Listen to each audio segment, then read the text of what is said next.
I'm James, 29, and every summer since I was a kid, my family's had this tradition of renting out the same beach house for a week. It's this cozy place on the Carolina coast with a wraparound porch, creaky floorboards, and a view that looks like it came straight off a postcard. For years, it was my grandparents who booked it, paid for it, made the memories happen. But after they passed, the family tried to keep it going. Except now, it's not about tradition. It's about control. This year, I offered to handle the booking. I didn't make a big show about it. I just took care of the logistics, set up the rental agreement, transferred the deposit, and put the utilities in my name like the owner asked. My mom, my sister Emily, and her husband Todd were all going to chip in after the trip. Or so they said. But as the date got closer, the excuses rolled in. Emily texted me 2 days before we left. Hey, money's tight this month, but we'll make it up to you with food and stuff, smiley face. Todd followed up with a Venmo request for me to send him money for beach snacks. My mom. She didn't say anything at all. She just packed up her giant sun hat, loaded her bags into Emily's SUV, and met me there like nothing was wrong. I told myself not to make a fuss. I could afford it. I just wanted a peaceful week, maybe read a book, walk by the water, let go of work stress. But the moment we got to the house, it was clear this wasn't going to be peaceful. They arrived 30 minutes after I did. I just finished unlocking the door and hauling in groceries when Emily marched past me with her shoes still covered in sand. Ooh, I call the master bedroom, she yelled, tossing her bag onto the biggest bed in the house. Todd lumbered behind her with a case of beer and a Bluetooth speaker already blaring. My mom trailed in, smiling like nothing was out of the ordinary, and went straight to the kitchen like she lived there. I followed them down the hall. Hey, I figured we could talk about rooms first. Maybe do a rotation system or something. Emily laughed without looking back. We already talked. Me, Todd, and Mom. We voted, you get the couch. We'll take the bedrooms. I thought she was joking. Voted. She plopped onto the mattress, kicked off her shoes, and said, it's only fair. You're solo, and you didn't really help pay for anything. That hit me square in the chest. What do you mean? I paid for the entire reservation. No one else sent a dime. My mom leaned on the doorway, arms crossed. You're always so dramatic, James. You're the one with no kids, no mortgage, no responsibilities. You can afford it. Todd cracked open a beer and chuckled. Be grateful you're even here, man. You could have stayed in one of those tech hotels with your laptop. I stood there for a second, heart pounding. Not because of the money, but the sheer audacity. I'd invited them. I paid for everything. And here they were acting like I was the guest. Like I should be grateful for their company while they took the beds, ran up the AC bill, and hogged the fridge space. Still, I didn't say anything. Not yet. I just nodded slowly. All right, got it. I turned, grabbed my phone, and stepped outside onto the porch, where the salty air hit me like a reset button. I sat on the railing, watching the waves, letting my thoughts settle. Then I made a call to the utility company. It took about 3 minutes. I confirmed my identity, the address, and told them I wanted to suspend the services temporarily for maintenance. Starting when? The woman on the line asked. Now, I said. I hung up, walked back inside, and sat on the couch with my earbuds in, pretending to scroll. Nobody noticed anything at first. Emily was in the master bathroom, taking selfies in the mirror. Todd was blasting music and trying to sync his phone to the smart TV. My mom was pouring wine into a plastic cup. It was all very normal, until the speaker cut out mid-song. Todd started smacking buttons. Babe, the Wi-Fi's not working. Emily stuck her head out of the bathroom. It says no signal. Did you put in the password right? Todd frowned. I didn't even get to the password screen. I watched quietly as the lights flickered once. Then everything went dark. The fridge gave one last sigh and stopped humming. The ceiling fan spun to a stop. Outside, the AC unit clicked off. There was a beat of confused silence. Then my mom snapped her fingers. James, did you trip a breaker or something? I looked up slowly. Nope. Todd walked to the thermostat and started jabbing buttons. It's dead. Whole thing's dead. What the? Emily stomped down the hall. My curling iron just shut off. The power's out everywhere. I'll call the rental company, my mom said, reaching for her phone. Then paused. Wait, the router's out too. I leaned back, arms folded behind my head. Yeah, probably won't have much luck with calls either. That part of the beach has awful signal once the Wi-Fi goes. Emily glared at me. Did you do something? I smiled calmly. Nope. But I did take a call just now. Just some standard maintenance stuff. You know, since the utilities are under my name. They all went quiet. Todd was the first to speak. Wait, what do you mean, your name? I stood up, grabbed my bag, and fished the keys out of my pocket, the only set. I dangled them for a second, then slipped them into my shorts. Well, I said, walking toward the door. I guess since I didn't help pay for anything, I shouldn't be the one keeping the lights on. My mom's voice cracked a little. James, come on. Don't be childish. I turned in the doorway. I'm not being childish. I'm being generous. I let you stay here. I paid for everything. You told me I don't count. So now I don't. I stepped out into the sunshine, took a deep breath of that warm ocean air, and walked toward my car, keys jingling softly in my hand. Behind me, I heard the front door swing open and Emily's voice ring out, sharp and panicked. James, where are you going? You can't just leave us here. But I was already at the driveway, already sliding into the driver's seat, already turning the ignition as the house behind me sat in silence, dark, powerless, and suddenly not so full of vacation cheer. And I hadn't even told them the best part yet. I didn't drive away at first. I let the engine idle, windows down, sea breeze rolling in while I watched my family scramble through the windows like ants in a kicked-over hill. Todd was pacing the porch, holding his phone up to the sky like that would magically summon a signal. Emily disappeared inside again, probably checking the fridge and flicking light switches as if the power would just magically come back. My mom stood in the doorway with her hands on her hips, scanning the driveway like she couldn't believe I was still there, like she thought she could fix it with a look. But I didn't move. I waited. A few minutes later, Emily stormed down the porch steps, still barefoot, her face flushed from the heat and frustration. She marched right up to my car window and knocked twice, sharp and impatient, like I worked customer service at a hotel she didn't like. Okay, she said, trying to smile like she hadn't just voted me off the island. You made your point. Now come turn it back on. I looked at her, leaned an elbow out the window. Turn what back on? She huffed. The Wi-Fi, the power, the everything. You think this is funny? Todd's phone's about to die. Mom needs her meds refrigerated. We have groceries melting. Sounds like a lot of problems for people who don't help pay for anything, I said, repeating her own line back with a pleasant smile. You said I didn't contribute, remember? Why would I be in charge of any of that? Emily crossed her arms. We said you could have the couch. You're blowing this out of proportion. No, I replied, my voice cooling. You took the bedrooms. You made a decision, a vote, without even talking to me. Then you mocked me. Mom said I didn't contribute. Todd laughed in my face. And now, what? I'm supposed to just go along with it. She narrowed her eyes. So you're punishing us? No, I said, calmer than even I expected. I'm reminding you. Of what? I reached into the passenger seat and picked up the folder I'd left there earlier, the rental agreement. I flipped it open and held it out the window. That this isn't your beach house. It's not Mom's. It's mine. I paid. I signed. I hold the lease. The utilities are in my name. And those keys you're all depending on. I shook them in my hand. One set. Emily went quiet. I could see the twitch in her jaw, the anger building behind her eyes. But I didn't care. Not anymore. My whole life, I'd been the backup plan. The extra. The one they called when something needed fixing, taxes, tech, tuition, you name it. I'd always answered. Always helped. And they always acted like it was just expected. Not once did they ask me how I was doing.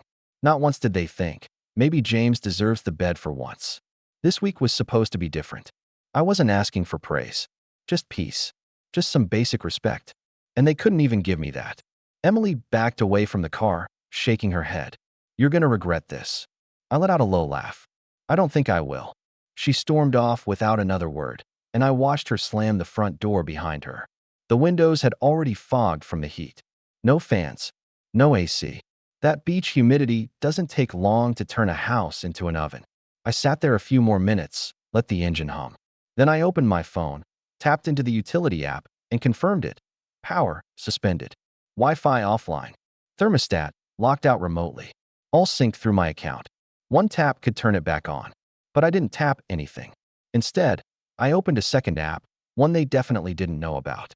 I'd added it when I made the reservation, just in case. It was linked to the smart locks on all the doors. The owner had installed them for safety, And when I asked for admin access as the primary renter, he happily granted it. I hit the lock icon. Click. Doors secured. Then I put the car in drive and started backing out. In the rearview mirror, I caught a flash of Todd trying to open the front door. It didn't budge. My mom appeared behind him, visibly panicking now as she reached for her phone, then remembered, no Wi-Fi, no service, no way to fix this without me. I made it to the end of the driveway, paused at the stop sign, and looked back once more. From that distance, the beach house still looked perfect. Whitewashed walls, red roof, the little balcony where my grandfather used to drink coffee. But now, it felt different. Like a metaphor. It looked like paradise until you stepped inside. I turned left toward town. I knew a quiet little inn about 10 minutes inland. Nothing fancy, but it had AC, hot water, and a queen bed just for me. Best of all, peace. Actual peace. They had no idea where I was going. No idea how long I'd be gone. No idea that I hadn't even begun to take back what I was owed. And as I reached the end of the road, phone buzzing silently in the console, I smiled. Because they still hadn't figured out what else I'd done behind the scenes. What I'd left in the safe. What I'd removed from the shared family account before the trip. What I'd told the property owner just this morning about a new guest list and a policy violation. They thought losing power was the worst part. They had no idea. I was just getting started. The inn was quiet. Almost too quiet, but that was exactly what I needed. I checked in under a different name just to be safe. Paranoia? Maybe. But after the smug looks and that "we voted" comment, I wouldn't put it past Emily to show up pounding on the door if she somehow tracked me down. I used my burner card to pay, the same one I'd been funneling spare change into for months. A little backup fund. It had always been a just-in-case thing. I never imagined just in case would mean escaping my own family. The room was basic, beige walls, an old TV, and a window that looked out onto a marsh. But the bed was clean, the AC worked, and I could finally take a shower without being told someone else needed it more. I dropped onto the mattress and stared at the ceiling fan spinning gently overhead. My phone buzzed again. Missed call, Mom, 3. Missed call, Emily, 7. Text from Todd. Bro, this isn't funny. Mom's freaking out. I turned the phone face down. I didn't want their apologies. I didn't want the fake concern or the guilt-tripping messages I knew were coming. I wanted them to sit with it, to feel what it was like to be discarded. Ignored. Used. The truth was, I'd reached my breaking point long before this trip. It wasn't just about the couch or the money or even the rooms. It was a lifetime of being the one they leaned on, only to be dismissed the moment I needed anything back. Emily hadn't paid me back for the down payment I spotted her 3 years ago. Todd once crashed at my place for a month and left me with an electricity bill that nearly doubled. My mom. She'd been emotionally checked out for years, more invested in keeping peace with my sister than treating me like a son. And I let them. Over and over again. Until this year. Until I decided to stop playing the role they'd written for me. The inn had one of those complimentary coffee stations in the lobby, and I wandered down to grab a cup as the sun dipped low over the horizon. The woman at the front desk smiled at me. Big weekend crowd down at the beach, she said casually. You from around here? Not really, I said, stirring cream into my cup. Family rented a place nearby. Didn't work out. She gave me a sympathetic look. Sometimes it's better to have distance. People show you who they are when they think you'll never walk away. I nodded. Yeah, I said. They really do. Back in the room, I checked the security camera feed from the beach house. Yup, I'd installed those too. 3 of them. One in the living room, one pointed at the driveway, and one watching the front door. Part of this safety upgrade package the rental company offered, and no one in my family had even noticed them. Emily was pacing in the living room, phone in hand, waving it like a wand. She kept saying something, then throwing her hands in the air. Todd was in the kitchen, shirtless, holding a jug of milk he clearly forgot would spoil without refrigeration. My mom sat at the dining table fanning herself with a magazine, red-faced and exhausted. The lights still hadn't come back on. The thermostat panel blinked a lonely error code in the background. Then I saw something that almost made me laugh. They were lighting candles. Like this was the 1800s. Todd knocked one over and yelped as wax spilled across the counter.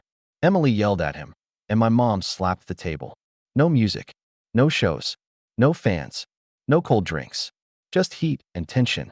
It was the first time I'd ever seen them uncomfortable together. and they still hadn't realized the second part of my plan.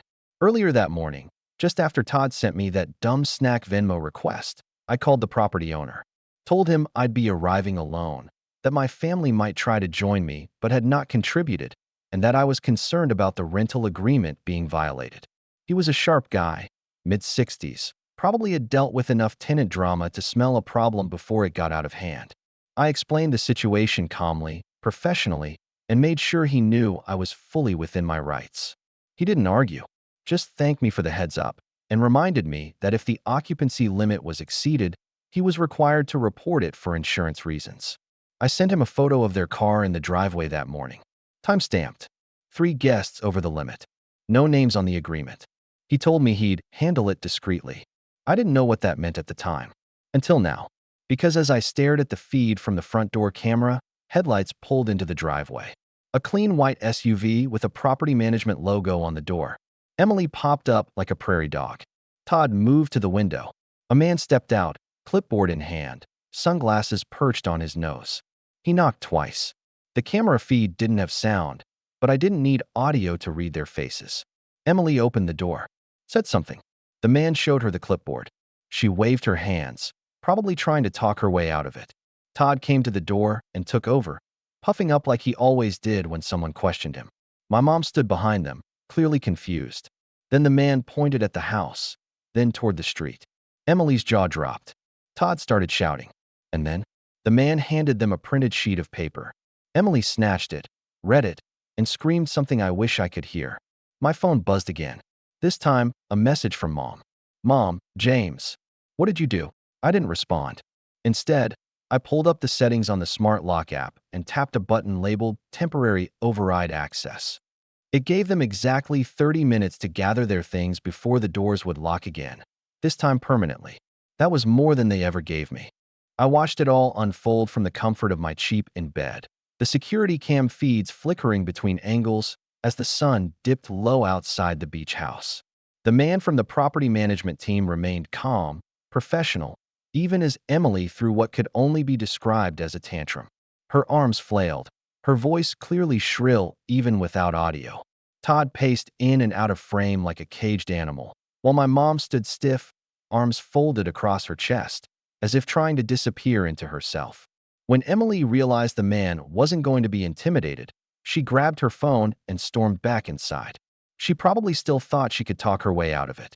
I gave it 10 minutes before she figured out the Wi-Fi was still off, and there was no cell signal. The house was basically a dead zone. No reception, no power, no patience left. I sipped from my bottle of water and leaned back, letting myself finally relax as the last light faded behind the trees. I'd waited years for something like this. Not the revenge, necessarily, but the clarity. For once, I wasn't the one picking up the pieces after my family's chaos. I wasn't the wallet. I wasn't the doormat. The property manager stood in the driveway, tapping his tablet occasionally, waiting like someone who knew the law was on his side. He had the kind of calm that only came with experience. Eventually, Emily, Todd, and my mom reappeared, this time dragging suitcases. Not all of them, just the ones they could carry in one trip. My override access had set a 30-minute timer, and based on how frantic they looked, they realized that window was closing. At one point, Emily tried to yank open the front door again, probably to grab her curling iron or makeup case or something else she deemed essential. It didn't budge. I had already disabled her access from the system. Once the override expired, that was it. They loaded their things into Emily's SUV in angry silence, the doors slamming like punctuation marks on a sentence I'd been trying to write for years. Todd muttered something at the manager as they left, and for a moment I thought he might get physical. But one stern look from the guy, and Todd backed off, tail between his legs. The car pulled out of the driveway and took off down the street. I watched until the taillights vanished. Then I shut the app, turned off the TV, and let out a breath I didn't realize I'd been holding. The next morning, I returned to the beach house just as the tide was rolling in. The sun was rising, casting this soft golden glow over the porch and the dunes. I unlocked the front door, my door, and stepped into silence. No yelling, no music, no half-drunk beer cans left out. Just the gentle hum of the fridge and the cool air of the AC I'd re-enabled an hour before. I made myself coffee and stood barefoot on the porch, watching the waves. I hadn't felt this at peace in a long time. That was when my phone buzzed again. Mom, we're back in the city. I hope you're happy. Emily, this is unbelievable. We had to stay in a motel. Todd is furious. We'll be talking about this at Thanksgiving. Todd, real mature man. Just wait till the rest of the family hears about what you pulled. I didn't respond to any of them. Instead, I opened a different text thread. My cousin Lily, the one who'd always been kind to me, the one who brought me soup when I was sick, who came to my graduation even when the rest of the family skipped it for Emily's dance recital. Me, hey, beach house is quiet now. Want to come down for a couple days? Got an extra bedroom or 3? She replied almost instantly. Lily, seriously? I'd love to. I need a break. I'll bring wine and pastries. Me, bring your dog too. Big porch. Plenty of room. Lily, be there by dinner. I smiled. Then, I went through the house room by room and took inventory of the mess. Emily had left behind a pair of designer sandals. Todd's Bluetooth speaker sat forgotten in a corner. My mom's knitting bag was still draped over the arm of a chair. They must have been in such a rush to leave before the locks kicked in, they hadn't double-checked anything. I gathered it all, one item at a time, placed it into a single cardboard box, taped it shut, and wrote 3 words across the top in thick black marker. Return to sender. I didn't mail it, of course. I left it in the garage, next to the trash bin. If they wanted it, they could come back and ask nicely. But I knew they wouldn't. Pride always came before apology in my family. The following few days were a kind of quiet bliss I didn't know I needed. Lily showed up that night with a tote full of snacks and her goofy golden retriever, Max. We grilled, we watched movies, we went on long walks by the shore. No drama, no side comments. Just 2 cousins who actually liked each other's company. She didn't even ask what had happened until the 3rd night, when we were sitting out on the porch watching the stars. So, she said, you gonna tell me why Emily's been posting cryptic quotes about betrayal and fake family on her Instagram story all week? I laughed. Hard. For the first time in ages. I told her everything. The vote. The couch. The utilities. The locks. By the end, she was crying with laughter. Oh my God, James, she said, wiping her eyes. You're my hero. Seriously. That's legendary. I just couldn't do it anymore, I said. They pushed too far this time. She nodded. About time someone held them accountable. I didn't reply right away. Just let the sound of the waves do the talking for a bit. Then I added, I'm thinking of skipping Thanksgiving this year. Lily grinned. We should go to Italy instead. Just you, me, and Max. Deal. By the end of the week, I left the house cleaner than I'd found it. I messaged the owner to let him know everything was in perfect condition, and he thanked me for the heads up and the way I'd handled everything. He even offered me a discount if I wanted to book it again next year.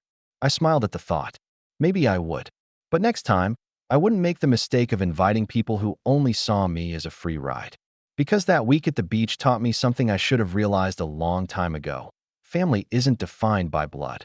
It's defined by respect, by effort, by the people who show up without taking. And from now on, that's the only kind of family I'll be making room for. Especially not on the couch.